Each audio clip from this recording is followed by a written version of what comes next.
Hello बच्चों, आज हम अपनी नई उमंग की हिंदी बुक में नया क्या पढ़ेंगे। चलिए देखते हैं।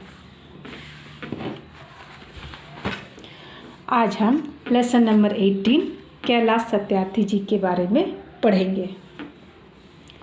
कैलाश सत्यार्थी आज एक विश्व प्रसिद्ध शिक्षाविद हैं। वे पिछले लगभग 60 वर्षों से बचपन बचाने के लिए निरंतर संघर्ष कर रहे हैं। अपनी मेहनत और लगन से श्री सत्यार्थी अब तक 80,000 से भी अधिक बच्चों के जीवन में आशा की नई किरण फैला चुके हैं। उनके इसी कार्य को सलाम करते हुए उन्हें मलाला यूसुफ के साथ 2014 को नोबेल शांति पुरस्कार से सम्मानित किया गया था। श्री कैलाश सत्यार्थी का जन्म 11 जनवरी 1945 को मध्य प्रदेश में विदिशा में हुआ था। बचपन से ही उनके मन में दूसरे लोगों के सहयोग और सहायता की भावना थी। जब वे 11 वर्ष के थे तो उन्होंने देखा कि बहुत से बच्चे पुस्तक के नहीं होने के कारण शिक्षा से वंचित रह जाते हैं। उन्होंने ऐसे बच्चों की सहायता करने का मन बनाया और ठेला लेकर उत्तीर्ण होने वाले बच्चों के लिए किताबें एकत्रित करके ज़रूरतमंद बच्चों तक पहुंचाई। श्री सत्यार्थी जी बचपन से ही समाज के हित के लिए कार्य करना चाहते थे। उनका विचार समाज में बदलाव लाने के लिए राजनीति नहीं, समाज सेवा की जरूरत है। उन्होंने शोषित समाज और बंधुओं मजदूरों की पीड़ा को लोगों को तक पहुंचाने के लिए संघर्ष जारी रहेगा नामक पत्रिका निकाली। पत्रिका के माध्यम से समाज का ध्यान इसी ओर आकृष्ट हुआ। एक बार सत्यार्थी जी ने वासल खान नामक व्यक्ति को बताया कि पंजाब की एक ईंट भट्टे में बच्चे से बंधुआ मजदूरी करवाई जा रही है। बच्चों को बचाने की तैयारी चल रही है। यह सुनकर कैलाश सत्यार्थी का खून खौल उठा। वे अपने साथियों और फोटोग्राफर के साथ ईंट के भट्टे पर पहुंचे। उन्होंने चौकीदार को डरा धमका कर बंधुओं मजदूरों को ट्रक में बैठा लिया। तभी वहां ईंट भट्टे के मालिक पुलिस को लेकर आ पहुंचा और सत्यार्थी को उनके साथियों को बुरा भला कहकर भगा दिया। झगड़े में कैमरा टूट गया था, परंतु कुछ रील सुरक्षित बच गई थी। सत्यार्थी जी ने हिम्मत नहीं हारी और फोटो अखबार में छपवाए। ईंट भट्टे में बंधुआ मजदूर कराए जाने की शिकायत उच्च न्यायालय में की। अदालत ने उनकी चिंता को सही ठहराते हुए 48 घंटे के भीतर बंधुआ मजदूरों को आज़ाद करने का आदेश दे दिया।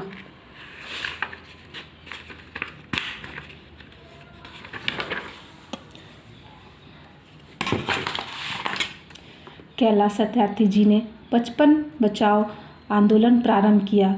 उन्होंने बंधुआ मुक्ति मोर्चा का गठन किया। आज इस संस्था में लगभग 20,000 सदस्य हैं जो कालीन और कांच उद्योग, ईंट भट्टों, पत्थर खदानों तथा साड़ी उद्योग आदि में काम करने वाले बच्चों को मुक्त कराने के लिए कार्य करते हैं। संस्थाओं कार्यता बच्चों के घरेलू बाल मजदूरी से भी मुक्त करवाते हैं। वर्तमान में देश के 12 प्रांतों में बचपन बचाओ आंदोलन की राज्य इकाइयाँ कर रही हैं। श्री सत्यार्थी जी ने बचपन बचाओ आंदोलन को सफल बनाने के लिए बाल मित्र ग्राम की परिकल्पना की। कैलाश सत्यार्थी ने बाल मजदूरों के विरुद्ध में अपने अभियान को देश के साथ साथ विदेशों में भी फैलाया है। उन्होंने 108 देशों में 14,000 संगठनों के साथ मिलकर बाल मजदूरी विरोध विश्व यात्रा आयोजित की, जिसमें लाखों लोगों ने सम्मिलित होकर बाल मजदूरी के खिलाफ काम करने का संकल्प लिया। उनके इस प्रयास की सराहना करते हुए सार्क देशों ने बाल मजदूरी पर कार्यदल बनाने की घोषणा की।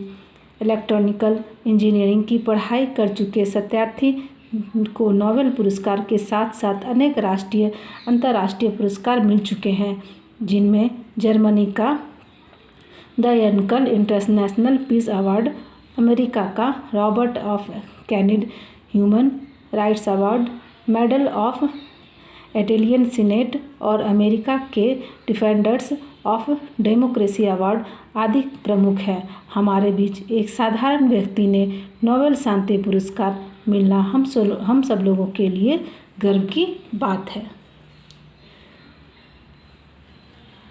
कैलाश सत्यार्थी जी ने अपने नॉर्मल लाइफ में सिर्फ उन्होंने यह भावना रखी कि हमें अपने समाज में जो छोटे बच्चे बाल मजदूर हैं उन लोगों का भविष्य को सेव करना है, उन्हें बचपन से ही काम करने के लिए नहीं देना है। बाल मजदूरी आज भी एक अपराध के रूप में माना जाता है। उन्होंने अपने साहस की प्रतिभा दिखलाई कि जब ईंट के भट्ठी में कुछ बच्चे काम कर रहे थे, वहाँ उनको मारा पीटा गया, उन्हें भगाया गया, लेकिन वो डरे नहीं।